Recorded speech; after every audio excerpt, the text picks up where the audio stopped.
My name is Lisa Bauer. I'm the Campus Recycling and Refuse Manager at UC Berkeley.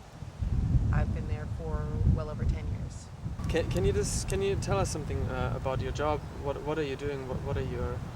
What is your job? My job at UC Berkeley is to identify waste streams that can be diverted, develop programs that divert the materials, hire the people that will do the work of collecting and diverting the materials, sell the materials, and then keep track of what's diverted.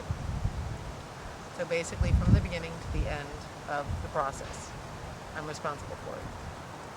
How would you describe how important the role is that each and every one of us plays in minimizing waste? Oh, well, actually, my role is no more important than anyone else's role. Really, when it comes down to it, as each individual generates waste, it's really incumbent upon that person to make the choice to recycle it, to not purchase it in the first place, perhaps, do something else, or reuse it if they can before they have to recycle it.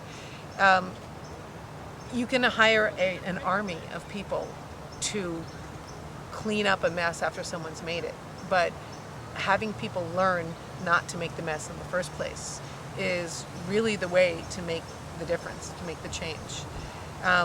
Going on the sideline really quickly, there are a lot of resources used in recycling that aren't used if you reuse materials or if you divert them in the first place. Recycling is frequently seen as the answer, and it's a Band-Aid. It is not the solution. It is just what we've come to now, inevitably, and this is why it is so important to educate as opposed to just do it after the fact. Because if we keep on producing and recycling and everyone feels like it's great because we're recycling, we're still using resources. We're still using energy and water and all kinds of non-renewable resources. What improvements in the local environmental legislation have you seen over the years? The local legislation? Yeah. I started recycling in the industry professionally. Actually, I've been doing it all my life. But and I was the kind of person that went to a job and there wasn't recycling, and I'd set up the recycling bins and I'd bother everyone until they did it. And finally, someone said, you should do this for a living because you're annoying all of us. So I did. What's ended up happening is that California and the Bay Area specifically have really embraced the concept of recycling. The government has echoed the public's interest in seeing recycling improve and seeing the environment improve. Several pieces of legislation passed both on a state level and on a local level that have given incentive to cities and counties to increase the amount of material that they divert. Not just recycle, but reuse and even not make in the first place. So one feeds the other. Public interest and public enthusiasm about seeing recycling improve or seeing the environmental situation improve feed into legislation, which in turn feeds into greater awareness and diversion of materials. And it's kind of a self-fulfilling prophecy. It started in the 70s, it evolved in the 80s, and in the late 80s and early 90s, it really, really took off. So we have in San Francisco, as well as several other Bay Area cities, we have zero waste policies. By, in some cases, 2015, 2020, 2025, we're not supposed to have any garbage. That is a difficult thing for a lot of people to swallow. But back when a piece of legislation was passed in 1989, a state piece of legislation that required 50% waste diversion by 2000, everyone swore that the world would end. And it didn't. And we're there. So it's a matter of evolution. It's a matter of people slowly getting used to and getting comfortable with the change that needs to happen in order for it to happen.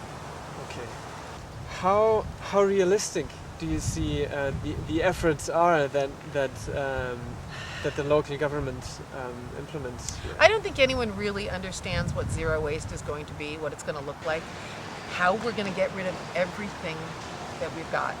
There's no question in my mind that in order for our society in the Bay Area to achieve zero waste, we have to start spending more time looking at packaging and at what we're buying in the first place.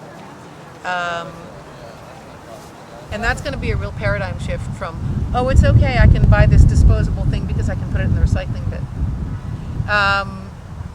So it's going to mean looking more at composting. It's going to be looking more at when we knock buildings down, what we do with them, or maybe not knocking them down in the first place, but using them again, finding ways to make them better.